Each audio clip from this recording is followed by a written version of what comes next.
गुरुजींचे विचार मांडणार आहे.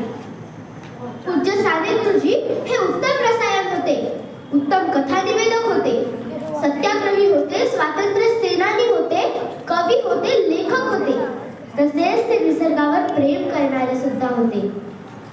साने गुरुजी निसर्गाला देव मानले. त्यांनी हयातभर निसर्ग देवाला स्मरले.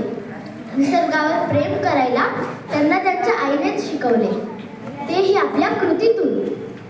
श्यामची आई सावित्री व्रत करते. या प्रसंगातून वटवृक्षाचे महत्व आणि त्याची पूजा म्हणजे निसर्ग पूजाच हे श्यामला पटते. श्याम देवपूजेसाठी गुलबक्षीच्या कळ्या तोडून आणतो. तेव्हा आई त्याला समजावते, श्याम, मुक्या कळ्या तोडू नयेत रे, त्यांना झाडावरच उमलू द्यावे. झाडे म्हणजे फुलांची माता. आपला जीवनरस पाजून ती त्यांना मोठं करते. आपल्या अंगाखांद्यांवर ती त्यांना वाढवते. किती सुंदर संदेश आहे यात. केळीच्या पानावर, पत्रावळीवर जेवणे म्हणजे निसर्गाच्या जवळ जाणे. श्यामच्या आईने लाडघरच्या तामस तीर्थाला समुद्राची पूजा केली. मोरी गाय, मथी मांजर या प्राण्यांवर आईने माया केली. अशा अनेक छोट्या छोट्या प्रसंगातून श्यामच्या जीवनात निसर्गप्रेम रुजले होते. हा श्याम म्हणजेच आपले साने गुरुजी. त्यांचे सर्व बालपण निसर्गाने नटलेल्या कोकणातच गेले. ते म्हणतात, माझ्या मालकीचे घरेदारे, गुरेढोरे, शेते भाते नसतील, पण माझी जन्मभूमी मोठ्या प्रेमाची आहे. निसर्गाचे रंग आणि त्याने खुललेले गुरुजींचे अंतरंग, ही श्रीमंती काय कमी आहे का? गुरुजी निसर्गाला सुंदर उपमा देताना म्हणतात, मुसळधार पाऊस म्हणजे काय? प्रभू कृपेची अपरंपार दृष्टी. मेघ गडगडतात, वीज लखलखते, जणू नाचते, मेघाचे मृदुंग वाजतात. सृष्टी सुंदरीच्या मंदिरातील हे तांडव नृत्यच. 24 डिसेंबर 1946च्या कुमार साहित्य संमेलनात गुरुजी म्हणतात, निसर्गावर प्रेम करा, ती आपली माता आहे. निसर्गावर प्रेम केल्याशिवाय तुमच्या साहित्यात भव्यता, व्यापकता, ताजेपणा, मधुरपणा येणार नाही. कोकणातील निसर्गाने गुरुजींना वेड लावले होते. त्यामुळेच त्यांच्या लेखणीतूनही निसर्ग अवतरलेला दिसतो.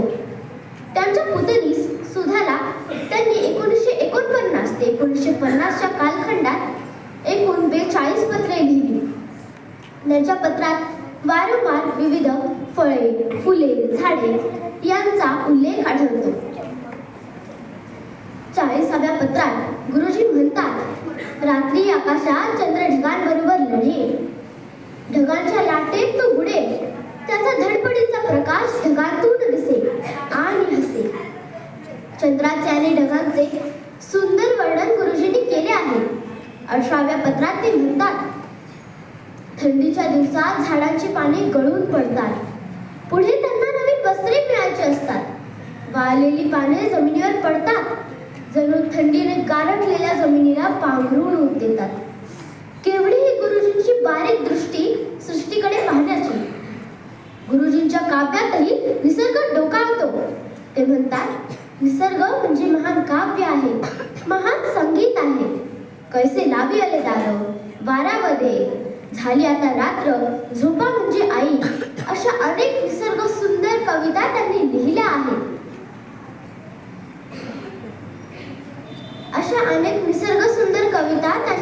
आहेत. सती नावाच्या कादंबरीत ते लिहितात, हे दगड वेले नदीच्या पाण्यात मनातील पापांप्रमाणे लपून बसतात, तर खडबडीत दगड गुळगुळीत व प्रेमळ होण्यासाठी पाण्यात राहून तपश्चर्या करत असतात. गुरुजींचे लेखन आणि त्यांचे निसर्ग प्रेम पाहून आपण धडा घेतला पाहिजे. निसर्ग आहे म्हणून आपले जीवन आहे, त्यामुळे निसर्गाबद्दल आपण कृतज्ञ राहायला पाहिजे. झाडांना पाणी घालणे हे पवित्र कर्म आहे आणि वृक्ष संवर्धन ही थोर सेवा आहे.